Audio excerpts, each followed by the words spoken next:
saludar y dar la bienvenida con mucho gusto a Luis Felipe Munguía, presidente de la Comisión Nacional de Salarios Mínimos, porque hoy hablaremos de cuánto ha subido el salario mínimo en México desde 2018 a la fecha. Luis Felipe, buenos días. Hola, ¿qué tal? Buenos días. Un saludo para ti y todo el auditorio. Luis Felipe, platícanos cómo ha sido este porcentaje desde 2018 a la fecha. Bueno, pues el salario mínimo se ha incrementado de manera sumamente importante de 2018 a la fecha. En términos reales, esto es por arriba de la inflación. Actualmente el incremento ha sido de 116% en términos reales. Ok. Leía por ahí en redes sociales que hubo muchos comentarios respecto a la inflación y cómo subía el salario mínimo, pero el salario mínimo ha subido mucho más que la inflación. Es correcto, sí. El tema de la inflación es que obviamente también ha subido, ¿no? La inflación en los últimos años. La inflación siempre sube, no es un tema que ocurre específicamente en este periodo específico, pero el salario mínimo pues es el que ha subido mucho más, ¿no? Estamos hablando de incrementos pues del 20% cada año, más o menos, y la inflación cuando mucho ha subido 7% en un año, ¿no? Entonces sí hemos visto pues un incremento importante del salario mínimo. También recordemos que en la zona fronteriza, que en el caso de Sonora pues son los estados de la frontera como Caborca, Nogales, Agua Prieta, el salario mínimo ahí se ha incrementado todavía más, en 225.8% en términos reales. Hablando ya en cuestión monetaria, ¿podrías decirnos más o menos en cuánto ha subido? Veo que en 2018 estábamos como en 80 pesos aproximadamente, y ahorita casi vamos a los 250, el salario mínimo. Sí, correcto, sí. Sí, en términos de pesos, pues como bien dices, pues ha subido más. Lo que pasa es que normalmente nosotros usamos el término en términos reales porque es lo que le importa, digamos, a la gente, porque es lo que se refleja en sus bolsillos, ¿no? Pero ya si quieres saber en pesos, pues ha subido 861 pesos, que eso, pues en términos nominales, digamos, pues sí es una cantidad mucho más grande. Es triplicar el salario mínimo de 88 pesos a pasar a 250, es 3 veces eso más o menos. Ok, platícanos, Luis Felipe, ¿de qué depende todo esto con respecto a que la inflación sea más baja que lo que es el salario mínimo? Sí, lo que pasa es que el término de los salarios mínimos se fijan en la CONASAMI, que es un organismo tripartito donde está representado el sector empresarial y el sector de los trabajadores y el gobierno, ¿no? Y entonces el gobierno ha estado proponiendo durante todo este año incrementos altos al salario mínimo, que más que nada es un proyecto de recuperación del salario mínimo que perdió más o menos como el 75% de su adquisitivo durante los años 80, 90, y luego se mantuvo ahí, ¿no? Entonces la idea es recuperar este salario y por lo tanto, pues estos impulsos que se han dado muy altos al salario mínimo, pues han sido beneficiosos en general para la economía y para la sociedad. Pues hemos visto primero que nada que el salario mínimo se ha traducido en mayor consumo de los trabajadores que ahora ganan más, y esto se ha traducido también en un mercado interno mucho más fuerte. La economía interna del país creció más en estos años que la externa.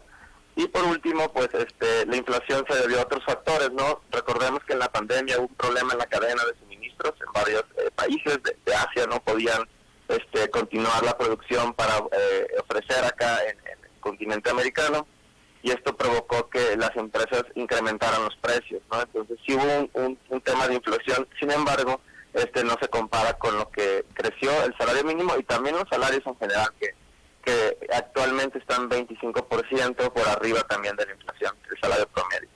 ¿Eso también tiende a modificar los porcentajes de pobreza en el país? Sí, sin duda. De hecho, hay un estudio que salió el año pasado que hizo la Comisión de Salarios Mínimos y que también fue publicado y analizado por diferentes instituciones de México. Y lo que muestra es que el salario mínimo tuvo un impacto muy importante en la reducción de la inflación. De 2018 a 2022, que es cuando tenemos el último dato de pobreza, por ejemplo, de pobreza, estamos hablando de pobreza, el salario mínimo redujo en 4 millones el número de personas que están en pobreza, de 5.1 millones, es decir, el 80% de toda la reducción en la pobreza se debe exclusivamente al incremento de los salarios. También te pregunto, Luis Felipe, con esto mismo de la pobreza, y me imagino que debe haber una tabulación para los profesionistas, para los oficios, los trabajos especiales, ¿cómo se maneja ese porcentaje de salarios mínimos? Sí, también tenemos, la CONASAMI tiene salarios mínimos profesionales, se llaman, que es para ocupaciones, oficios, etcétera. Y actualmente hay 61 que son diferentes profesiones de México que se han ido agregando en el tiempo, ¿no? Que sobre todo propuesto por el sector de los trabajadores. Y lo que ha ocurrido en los últimos años es que, o menos en esta última administración, es que se agregaron dos salarios, creo, muy importantes. Uno es el de los jornaleros y jornaleras agrícolas, y el otro es el de las trabajadoras o trabajadores del hogar.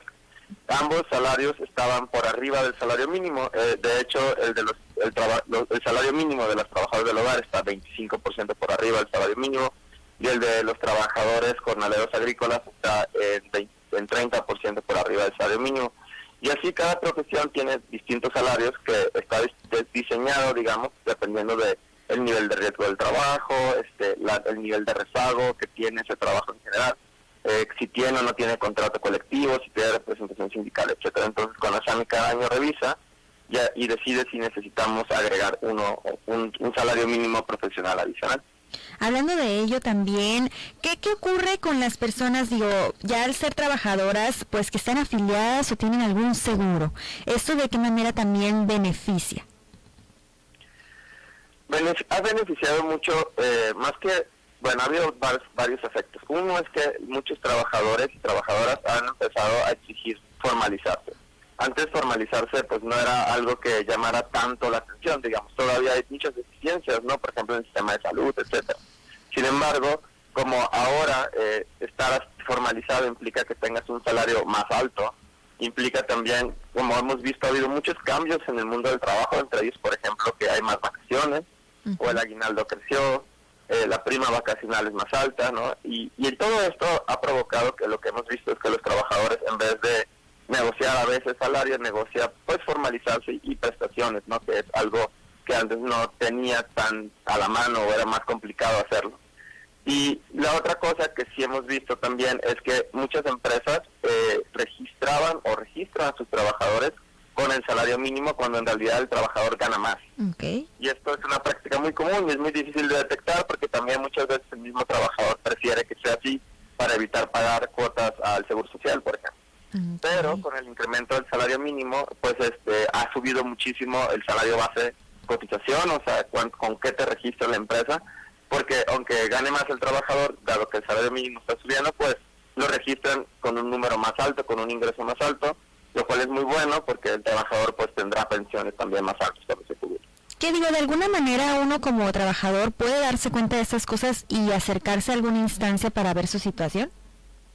Claro, si un trabajador quiere saber cómo está registrado en el IMSS, puede acercarse al IMSS y puede preguntar en cualquier momento. Esta información es pública, o sea, me refiero a, no pública, me refiero a que el Seguro Social la tiene que dar siempre de manera expedita, y es información de decir cuál es mi número de Seguro Social, y luego decir cuánto estoy registrado, cuánto estoy aportando y cuánto mi patrón me pone que gano, ¿no? Y el Seguro Social trae esa información, y si el trabajador o la trabajadora se da cuenta que es distinto a lo que ellos perciben, pues pueden quejarse inmediatamente en Procedet, por ejemplo, que es una institución que es la Procuraduría de la Defensa del Trabajador y está enfocada justamente en mediar por el trabajador y arreglar ese tipo de problemas, ¿no?